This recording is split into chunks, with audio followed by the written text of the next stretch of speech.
let's bring Bob on to talk some Jets football here on Big Board Sports. Bob, Rodger, Wyland in Albany, good morning.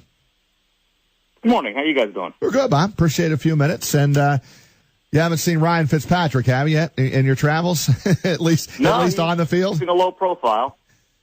Yeah, I mean, is that, in your opinion, where do we stand with that right now? This has been going round and round for months, almost tired of talking about it. But how close do you think they are of getting a deal done, Bob? I'm not sure how close they are. I would think they're relatively close, but it really hasn't been going round and round for months. It's been a stalemate for months with no movement at all. I think the reason it's been going kind of round and round for months is because the media talks about it. Because what else are you going to talk about in June and July? There's nothing to talk about, and the quarterback's unsigned. So if you're a writer or you're a talk show host and you have to come up with some material, all right, well, you talk about the quarterback. Right? Just because the media is writing about it doesn't mean anything's changed, doesn't mean anything's different, doesn't mean anything's moved. It hasn't. So I think the way it stands right now is they are doing what all negotiations seem to do. Same way it was with Muhammad Wilkerson. The Jets was signed about 5 minutes before 4 on the day that he had to be signed or he couldn't be signed for the entire year. Agents needed to go down to the deadline so they can turn around and tell their client, hey, I got you everything I could. We took it right down to the wire. We went, if you take the first offer, then why do you have an agent? Why am I paying you 6 or 7% of my salary?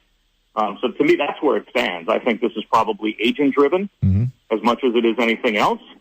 And, I think that's agents do what agents do, and they tell their client, just sit chilly and let me do what I do. And there's no real sense of urgency for him to be in camp, even for the first week or two. And last year, he didn't take over as the starter until like the third week of camp when Geno got punched.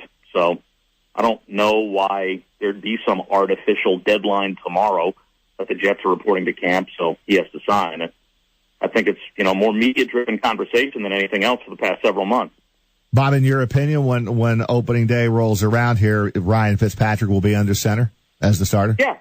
That's always been my opinion. That's been my opinion since the end of last year, and that's been my opinion through this entire, through this entire process. It's funny because it almost, the way some are portraying it, the headlines are, sooner or later, cooler heads will prevail and the deal will get done. I don't think any of the heads in this situation are hot. I really don't. I think this is, one of those deals where both sides know that the other side has no leverage. Yeah. So it's just a very odd negotiation in that way. When was the last time in the NFL that a team had a clear-cut need for a quarterback? They need him, and they want him to be their guy. And at the same time that individual team had a clear-cut need for a quarterback, no other team in the league was interested in that quarterback. And normally, in the NFL, if a quarterback is desired by a team, he's desired by like 6 or 7 other teams also. It's quarterback. Nobody has quarterbacks. And if you have one, you do everything that you possibly can to hold on to him and give him the sun, the moon, and the stars in a contract.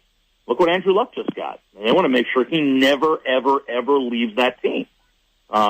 So it's just a very strange negotiation that the most important position by far in the sport is desired by one team and not desired by any other team in the league. But that's why Ryan Fitzpatrick doesn't really have any leverage here. And the Jets also don't really have much leverage to get him to budge because he and his camp know that they want him to come back. So it's an odd negotiation in that way.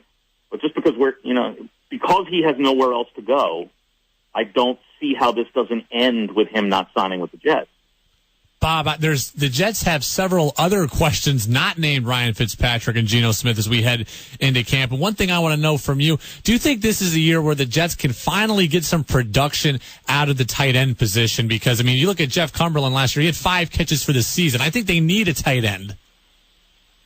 Yeah, I would agree with that. It's all on their wide receivers right now. And whether or not they get significant production out of tight end this year really, I think, rests on whether or not Jace Amaro, who John Idzik drafted as a second-round player a couple of years ago, finally becomes the player that they think he could be. Even a semblance of the player that they think he could be. As a rookie, he was in and out of the lineup with some injuries and had the drops and, struggled as a rookie. I mean, struggling as a rookie isn't a crime in the NFL. But then when you come back your second year and you are on IR and you never play, well, now you're kind of in that make or break mode. Now this year he needs to take his game up to, a very productive level. I think to stay on the team, but I think it's reflective of the fact that they didn't go out and give money to any of the tight ends that were out there, at least significant money.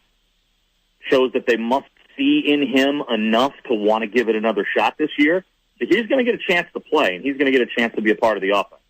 Tying with Bob Wischuzen, play-by-play voice of the Jets, as we get set for the start of camp. Bob, will Matt Forte be able to carry the load in the backfield? He's 30 years old, replacing Chris Ivory. What's your thoughts on that spot? They'll get him the ball, and they'll get him the ball a lot, but I think they want to be careful with him health-wise and have him on a pitch count as the season goes on. They re-signed Bilal Powell, who was a really good complement to Ivory last year. And they also signed Kyrie Robinson. They've got 3 running backs that can play.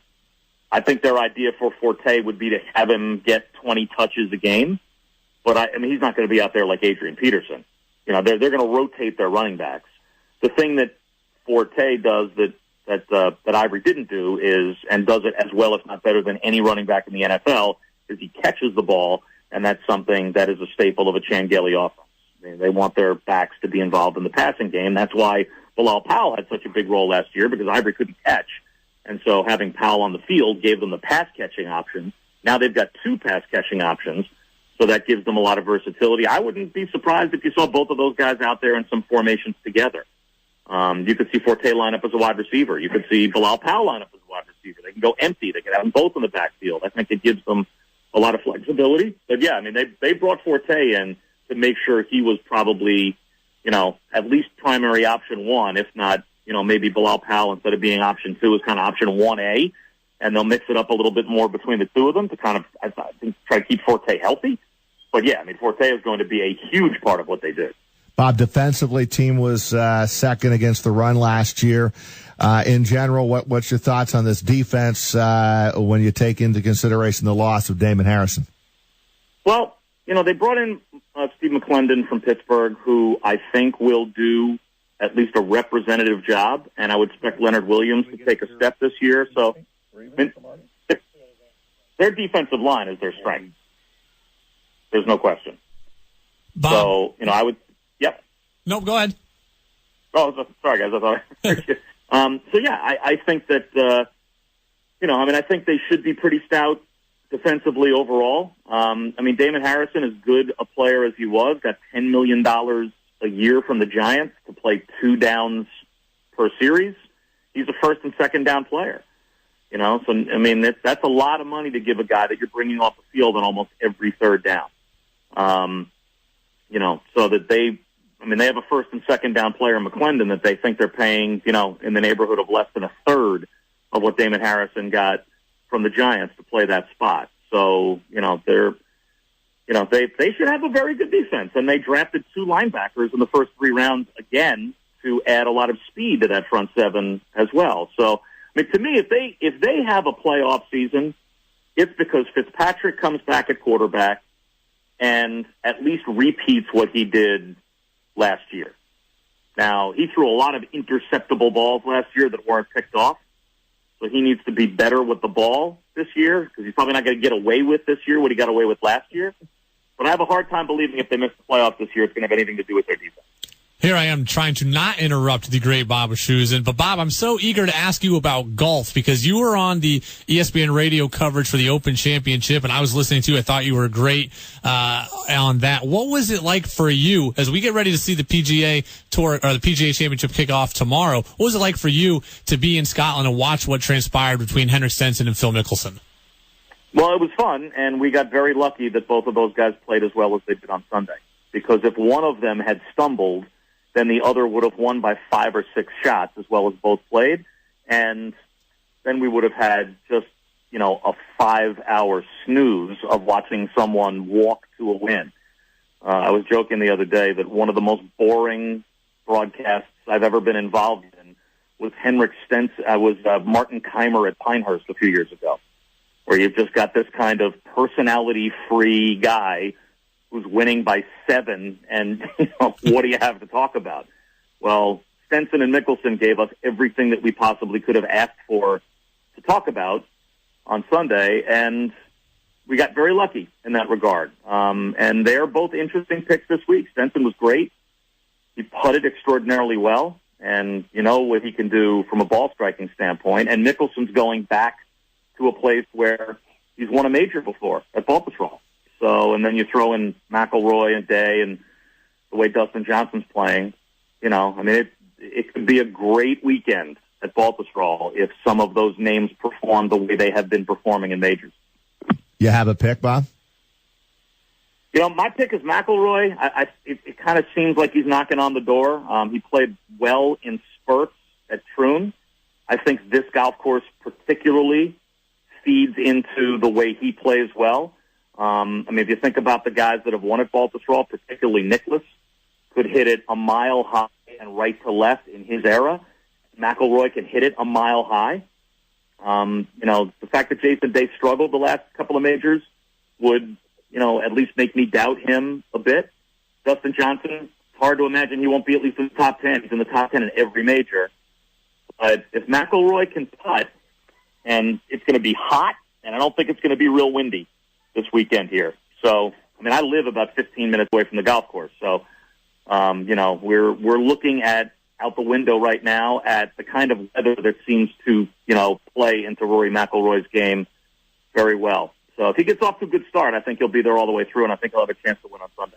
Bob Wischuzen, play-by-play voice for the Jets, ESPN radio golf broadcaster as well. Keep up the great work, Bob. Thanks for a few minutes here in Albany. Okay, guys.